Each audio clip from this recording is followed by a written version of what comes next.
भारत के इतिहास के पन्नों में आमतौर पर कुछ ऐसे नाम अंकित हैं जिनको उनको इस दुनिया के विदा होने के बावजूद आज पूरा देश याद करता है और आगामी पीढ़ियां भी उनको याद करती रहेंगी। उसमें से एक नाम भगत सिंह का भी है। भगत सिंह को लेकर के कई तरह की अवधारणाएं हैं, लेकिन सारी चीजों के बावजूद भी आज तक कोई भी सरकार भगत सिंह के विचार पर चलने की हिम्मत नहीं कर पाती है। लेकिन ठीक इसके विपरीत अंग्रेज जितना ही ज्यादा भगत सिंह से और उनके साथियों से नफरत करते थे, इस देश के अंदर उतने ही ज्यादा लोग आज भी भगत सिंह से मोहब्बत करते हैं। आमतौर पर भगत सिंह को हम जानते हैं कि वो एक क्रांतिकारी थे। हम ये सब जानते हैं कि भगत सिंह ने देश के लिए अपने जान को कुर्बान कर दिया, फांसी के फंदे को चूम लिए। लेकिन आज हम सभी भारतीयों के लिए सबसे बड़ा अहम प्रश्न है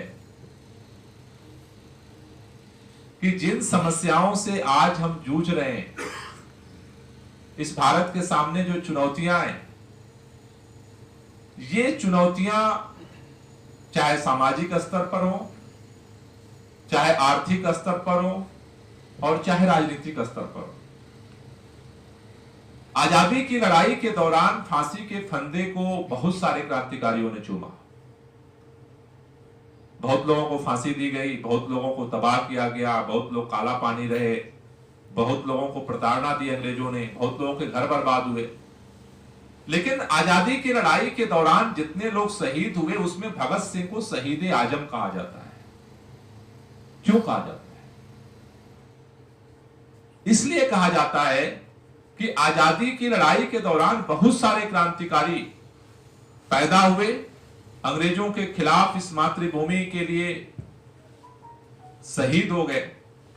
लेकिन भगत सिंह के अंदर आजादी की लड़ाई के दौरान अपना सर्वस्व न्यौछावर करने की क्षमता रहते हुए एक दृष्टिकोण था भविष्य के भारत का।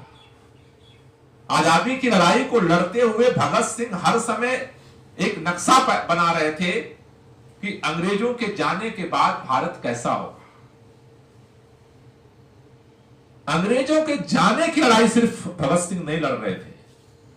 भगत सिंह का सपना था एक नए भारत का निर्माण करना। और वो भारत कैसा होगा? जब भगत सिंह को असेंबली बम कांड के बाद गिरफ्तार किया गया, कोर्ट के अंदर भगत सिंह से जब पूछा गया कि आपका मकसद क्या है, भगत सिंह कहते हैं क्रांति। पूछा गया उनसे कि क्रांति का मतलब क्या है, तो भगत सिंह ने बहुत सुंदर अक्षरों में 4 लाइनों में जवाब दिया था, क्रांति का मतलब है हमारी सामाजिक, आर्थिक, राजनीतिक जो वर्तमान व्यवस्था है उसमें परिवर्तन। और भगत सिंह ने ऐलान किया था कि हमारी ये जंग तब तक जारी रहेगी जब तक एक व्यक्ति द्वारा दूसरे व्यक्ति का और एक राष्ट्र द्वारा दूसरे राष्ट्र का शोषण जारी रहेगा। 2 बात भगत सिंह कहते हैं, एक व्यक्ति द्वारा दूसरे व्यक्ति का शोषण और एक देश द्वारा दूसरे देश का शोषण जारी रहेगा, तब तक हमारी ये जंग जारी रहेगी। दूसरी बात वो कहते हैं जो इसी में छुपी हुई है, एक देश द्वारा दूसरे देश का शोषण, जिसको हम आजादी कहते हैं। उस समय भारत अंग्रेजी साम्राज्यवाद के चंगुल में फंसा हुआ था। हमारी जो प्राकृतिक संपदा है, हमारी जो मानवीय संपदा है, इसका दोहन अंग्रेज करते थे। और जब वो लूट ली जाती है, जब किसी भी देश की प्राकृतिक और मानवीय संपदा का जब शोषण होता है, तो उसका परिणाम जो निकलता है कि वहां के लोगों को उसके ऊपर असर पड़ता है। वहां के लोग गरीब होते जाते हैं, वहां के लोगों को बेरोजगारी की तरफ बढ़ना पड़ता है, वहां के लोगों को अशिक्षा की तरफ बढ़ना पड़ता है। अंग्रेजों से लड़ाई भारत की इसलिए नहीं थी कि अंग्रेजों से भारत नफरत करता था। भारत आमतौर पर, बुनियादी तौर पर एक ऐसा मुल्क रहा है जहां अधिकतम लोग इंसान से नफरत नहीं किए, और उसका परिणाम रहा है आदिकाल से आज तक इस देश के अंदर दुनिया भर से लोग आए और यहां स्वीकार कर लिए। लेकिन अंग्रेजों ने जिस तरह से यहां की पूरी अर्थव्यवस्था की कमर को तोड़ी, जब आर्थिक शोषण शुरू किया, उसके बाद यहां की अर्थव्यवस्था टूट गई। यहां का जो मानवीय शोषण किया, यहां के लोगों का मनोबल टूट गया। और इसीलिए भगत सिंह नारा देते हैं कि साम्राज्यवाद मुर्दाबाद, क्योंकि साम्राज्यवादी जो सोच है वो एक देश द्वारा दूसरे देश के शोषण की सबसे बुनियादी वजह है। आज भी इस देश के अंदर एक नए तरह का साम्राज्यवादी शोषण जारी है। हमारे पास प्राकृतिक संपदा की कमी नहीं है, हमारे पास मानवीय संपदा की कमी नहीं है, हमारे पास वैज्ञानिक सोच की कमी नहीं है, लेकिन हमारी सरकारों ने धीरे धीरे खास तौर से अमेरिकी साम्राज्यवादी जो नीतियां हैं उसके सामने समर्पण कर रखा है। इसलिए इस देश के अंदर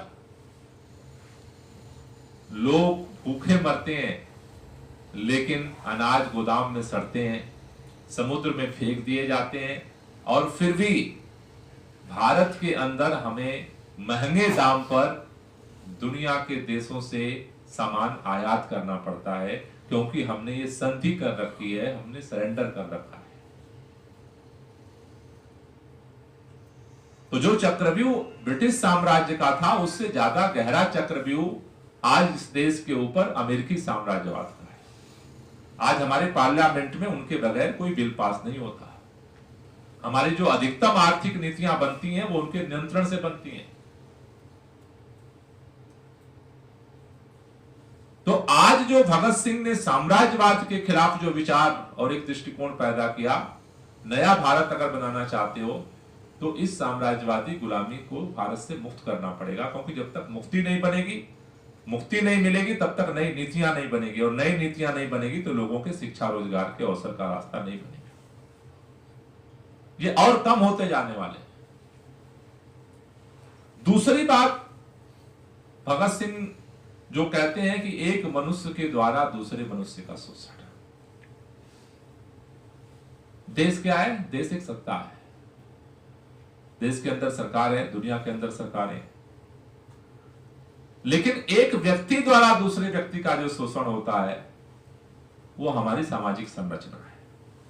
और आप महसूस करते होंगे कि जो ये जाति और धर्म की हमारी संरचना है, उसमें एक व्यक्ति उन्हीं विचारधाराओं के आधार पर दूसरे व्यक्ति का शोषण करता है, अपमानित करता है, नीचा दिखाता है। तो अगर आप देखें कि भगत सिंह क्या चाहते हैं, भगत सिंह चाहते हैं कि इस देश के अंदर जो लोग पैदा हों वो ऐसे हों कि जो इस देश के लिए अपना सर्वस्व न्यौछावर करने की हिम्मत रखते, लेकिन वो ऐसे भी हों कि वो अपने दूसरे भारतीयों का शोषण ना करें, उनको अपमानित ना करें। तीसरी बात कि आर्थिक रूप से अगर मजदूर, मेहनत करने वाले व्यक्ति को अगर सम्मान नहीं मिलेगा, उसके अंदर अगर उसका शोषण करोगे तो वो देशभक्ति उसके अंदर नहीं पैदा होगी। सबसे सर्वोच्च हिम्मत देश के लिए सब कुछ हंसते हंसते न्यौछावर करने वाले व्यक्ति के अंदर जो ताकत पैदा होती है, सच्ची देशभक्ति की ताकत पैदा होती है, वो पूरे देश में समस्त लोगों के अंदर देशभक्ति की ताकत पैदा करना चाहते हो अगर, उसका एक ही मंत्र है कि इस देश के अंदर से जो सामाजिक और आर्थिक रूप से शोषण और अपमान का जो सिस्टम चल रहा है उसको खत्म किया जाए।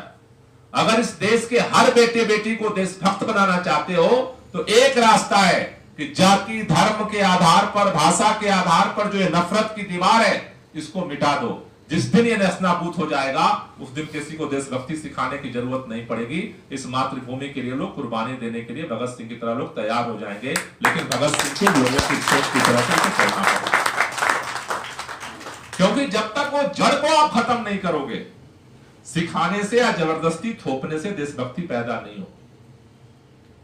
देशभक्ति की सोच पैदा होने के लिए जरूरी है कि हम देश के लिए अपनी जान देंगे, लेकिन इस देश के अंदर सबका जो न्यायोचित हिस्सा है उसको भी तो लेंगे। क्योंकि अगर आपके परिवार के अंदर 4 भाई हैं, आपके परिवार के अंदर 2 बहन है, 2 भाई हैं, तो जब जस्टिस करने की बात आती है 3 के साथ तो आप सब कुछ देते हो, 1 को आप दुत्कार देते हो। लेकिन परिवार पे जब कोई संकट आता है कहते हो कि वो तो देखो गद्दार है परिवार का।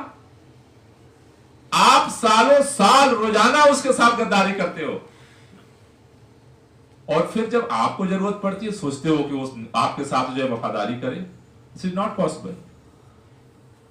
इस देश को अगर आगे ले जाना है और एक सकारात्मक सोच के साथ आगे बढ़ना है तो इस देश के अंदर जो हमारी कमजोरियां हैं उसे ठीक करना पड़ेगा। यही एक रास्ता है इस देश को शक्तिशाली करने का। रही बात अगर हम इसको ठीक कर लेते हैं तो इस देश के अंदर प्राकृतिक संपदा की कमी नहीं है, इस देश के अंदर मानवीय संपदा की कमी नहीं है, इस देश के अंदर बौद्धिक क्षमता की कमी नहीं है।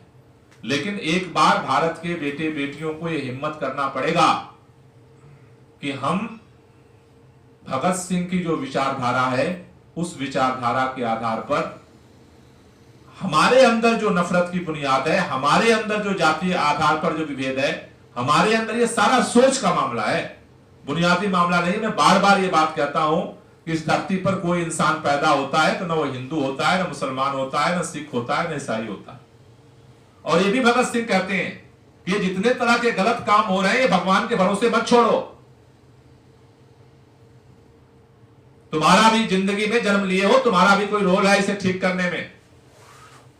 जो भी अच्छा होता है वो तुम करते हो और जितने गलत काम होते हैं उसके लिए भगवान की दुहाई लेने लगते हो। भगत सिंह ये बात बहुत स्पष्ट तौर पर कहते हैं कि अगर भारत आज गुलाम है तो भगवान की वजह से नहीं है, अंग्रेजों की सोच की वजह से है, अंग्रेजों की ताकत की वजह से है। आज अगर एक व्यक्ति का जाति के आधार पर नफरत के आज जो पूरे देश के अंदर नफरत का माहौल बनाया जा रहा है, कत्लेआम किया जा रहा है, भगवान ने बनाया। भारत पाकिस्तान का बंटवारा भगवान ने किया। इस देश के अंदर एक आदमी अमीर से अमीर होता जा रहा है, भगवान ने किया। एक आदमी रोटी के लिए, एक इंसान दर के लिए भटक रहा है, भगवान की वजह से हो रहा है। इंसान का भी तो कोई रोल है। भगवान की आड़ लेकर के सारे अन्याय को, सारे गुनाह को छुपाया नहीं जा सकता। भगवान का जो अपना रोल होगा वो भगवान अपना रोल अदा करता है। इंसान का जो रोल है हिम्मत के साथ मुकाबला करना पड़ेगा। कभी कभी कायर लोग भगवान का बहाना लेते हैं अपनी कायरता को छुपाने के लिए, और भगत सिंह कहता है कि मैं कायर नहीं हूं, मैं इस अन्याय के खिलाफ लड़ूंगा और जो भी हमारी जिंदगी है उसको न्यौछावर कर दूंगा। ये हिम्मत अपने अंदर पैदा करोगे तब नया भारत बनेगा, नया हिंदुस्तान बनेगा। उसको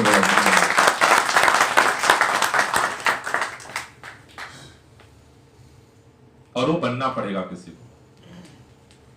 और मैं एक बात विनम्रता से कहना चाहता हूं, ये 1000 लोगों की वजह से नहीं बनते हैं। कोई भी सोच एक इंसान के अंदर जन्म लेती है और अकेले जन्म लेती है। इसलिए अपने अंदर हिम्मत पैदा करिए। आज जो कुछ भी हो रहा है देश को एक नकारात्मक दिशा में ले जाने की कोशिश हो रही है, देश को खत्म करने की कोशिश हो रही है, हमारी ताकत को खत्म करने की कोशिश हो रही है। हमारी ताकत क्या है? हमारी एकता में हमारी ताकत है, हमारी सकारात्मक सोच में हमारी ताकत है। और इसलिए आप सबको अपने अंदर व्यक्तिगत रूप से हिम्मत पैदा करनी पड़ेगी इस देश के लिए कुछ करने की। करने का मतलब क्या है? करने का मतलब, अगर आप अपने आसपास के 10 लोगों के अंदर से नकारात्मक सोच को निकाल करके अगर एक सकारात्मक सोच पैदा करते हैं, आप देश के लिए काम कर रहे हैं। अगर लोगों के अंदर एक जागृति पैदा करते हैं तो एक देश के लिए आप काम कर रहे हैं। हमारा देश सोने लगा है, स्वार्थी हो गया है। इस स्वार्थ से लोगों को जगाना पड़ेगा, उठाना पड़ेगा। नए भारत की बुनियाद तब पड़ेगी। नया भारत आज नए वैचारिक क्रांति के आधार पर बनेगा, और उस नए वैचारिक क्रांति का आधार होगा जो व्यक्ति के आधार पर एक दूसरे से नफरत है, नफरत की दीवार को गिरा करके तोड़ने वाली जो पूरी राजनीति चल रही है, वैचारिक अभियान चल रहा है, उसे जोड़ना पड़ेगा। नफरत के आधार पर चीजों को तोड़ा जाता है, इतिहास इसी बात का बार बार गवाह पैदा करता है। और मोहब्बत के आधार पर लोगों को जोड़ा जाता है। जोड़ने से ताकत बढ़ती है और तोड़ने से ताकत कम होती है।